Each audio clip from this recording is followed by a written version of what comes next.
हमारे भारत के कई विद्वान बताते हैं धनतेरस में सोना खरीदना शुभ होता है, लेकिन सब नहीं खरीद पाते हैं और हमारे वित्तीय सलाहकार कोई एक ऐसी चीज खरीदने की सलाह देते हैं जिससे जीवन भर मां लक्ष्मी की कृपा आपके पूरे परिवार बनी रहे। तो क्या है वह चीज जिसे एक सदस्य खरीदता है तो लाभ पूरे परिवार को मिलता है? वह है बीमा।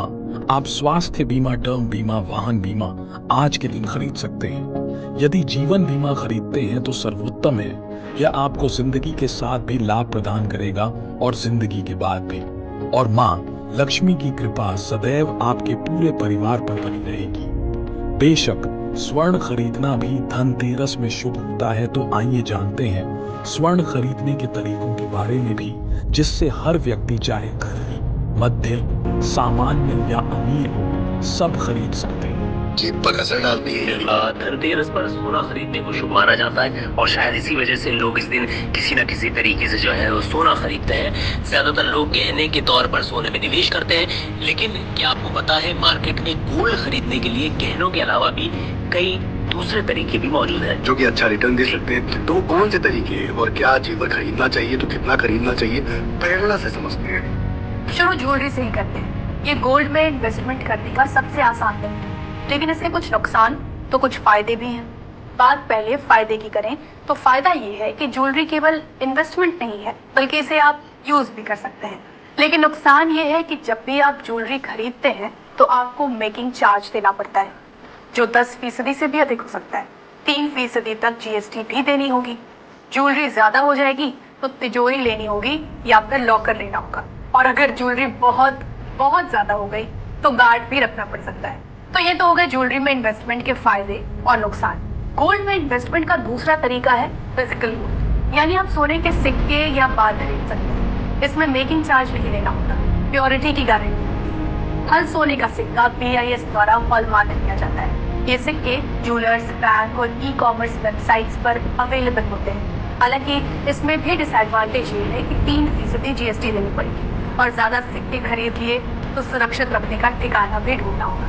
तो चलते हैं गोल्ड में इन्वेस्टमेंट करने के तीसरे तरीके की। इस तरीके में आप ऑनलाइन प्लेटफॉर्म के जरिए गोल्ड खरीद सकते हैं। कई पेमेंट्स ऐप्स मौजूद हैं जहां से आप डिजिटल गोल्ड खरीद सकते हैं। इस ऑप्शन की सबसे अच्छी बात यह है कि गोल्ड खरीदने के लिए आपको बड़ी राशि की जरूरत नहीं होती।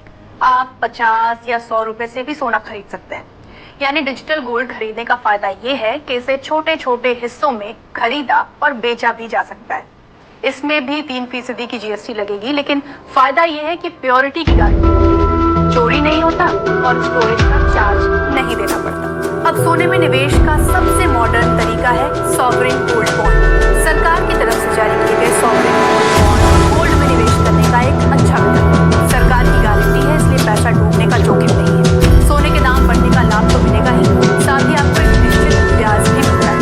सरकार समय समय पर नए बॉन्ड्स की बिक्री के लिए एक विंडो क्रिएट करती है। ऐसा साल में लगभग 1 या 2 बार होता है और सब्सक्रिप्शन विंडो तकरीबन 1 सप्ताह तक खुली रहती है।